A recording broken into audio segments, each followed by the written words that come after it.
Sa isang lumang nayon sa Pilipinas, kung saan ang gabi ay bumabalot sa kalangitan na parang isang makapal na kumot ng kadiliman, may isang alamat na ikinikwento ng mga matatanda. Ito ay tungkol sa isang nilalang na tinatawag nilang aswang. Isang halimaw na naghahari sa kanilang mga bangungot. Si Luningneng, isang matapang na dalaga ng nayon, ay hindi kailanman naniwala sa mga kwentong ito. Para sa kanya, ang mga alamat ay bahagi lamang ng mga lumang paniniwala na wala ng lugar sa modernong panahon. Ngunit, isang gabi, nagbago ang lahat. Habang naglalakad si Luningneng pauwi mula sa bukid, naramdaman niya ang isang kakaibang hangin na bumalat sa paligid.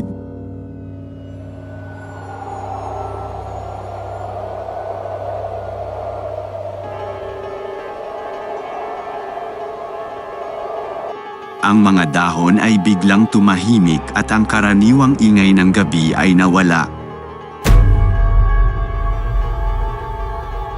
Nang lingunin niya ang likuran, nakita niya ang isang nakakatakot na anyo, isang nilalang na may matatalim na kuko, mapupulang mata, at isang nakakatakot na ngiti.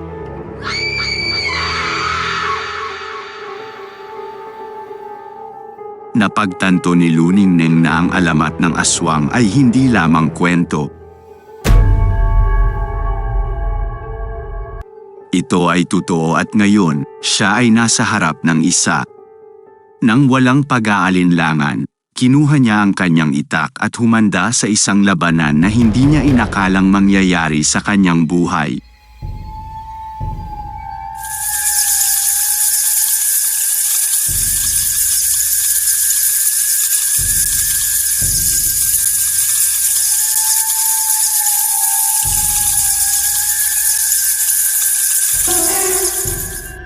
Ang aswang ay mabilis at maliksi, ngunit si Luningneng ay puno ng tapang. Sa bawat hampas ng itak, nadama niya ang bigat ng responsibilidad na protektahan ang kanyang nayon mula sa kasamaan. Ang laban ay naging matindi at puno ng tensyon. Sa gitna ng maitim na gabi, ang ingay ng kanilang labanan ay umalingaw-ngaw sa buong nayon.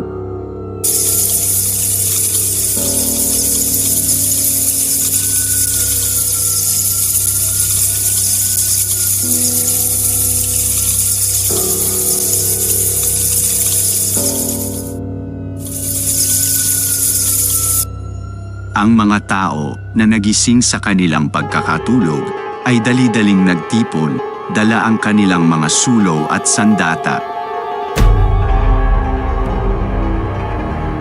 Ngunit, sa kanilang pagdating, nakita nila si Luningneng na nag-iisa, hingal na hingal, habang ang aswang ay nawala na parang bula.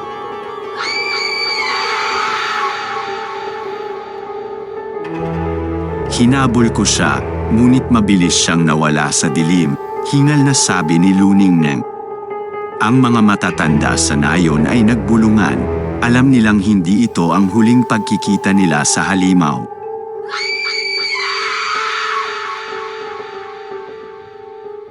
Sa mga sumunod na gabi, nagbantay ang mga tao. Si Luningneng, sa kanyang matapang na puso, ay nanguna sa pagbabantay. Alam niyang kailangan niyang protektahan ang kanyang mga kababayan mula sa kasamaang ito. Isang gabi, habang mahimbing ang lahat sa kanilang pagtulog, nagbalik ang aswang.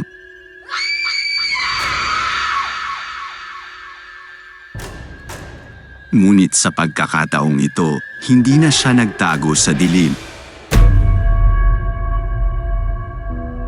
Nagpakita siya sa harap ng buong nayon, mas malakas at mas nakakatakot kaysa dati. Naglabas siya ng isang nakakabinging sigaw. na tila ba nanggagaling sa kailaliman ng impyerno.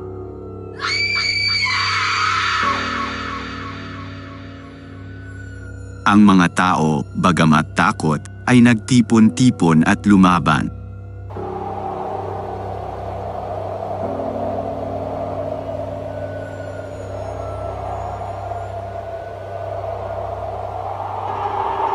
Sulo at itak ang kanilang tanging sandata laban sa dilim. Si Lu Ningneng, na ngayon ay kinikilala bilang bayani ng Nayon, ay muling humarap sa aswang.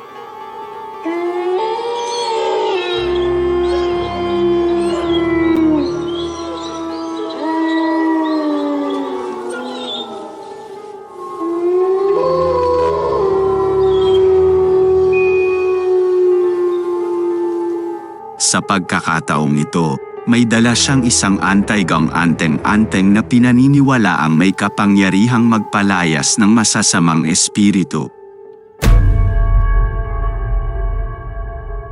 Habang lumalaban, inawit niya ang isang lumang orasayon na sinasabing may kakayahang magpahina sa aswang.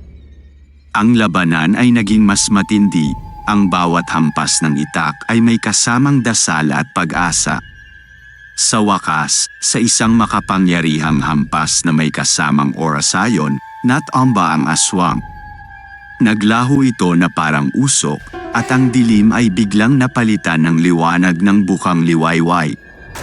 Ang Nayon ay nagdiwang, ang kanilang bayani, si Lu Ningneng, ay buong tapang na nagligtas sa kanila mula sa kasamaan. Mula noon, ang alamat ng aswang ay naging bahagi na lamang ng kanilang nakaraan, isang paalala na kahit sa pinakamadilim na gabi, may liwanag na naghihintay sa katapusan. Pagkatapos ng mapanganib na labanan, ang Nayon ay bumalik sa normal. Ngunit, para kay Lu Ningneng, ang lahat ay nagbago na. Hindi lamang siya kinilala bilang bayani ng Nayon kundi pati na rin bilang tagapagbantay laban sa mga puwersa ng kadiliman.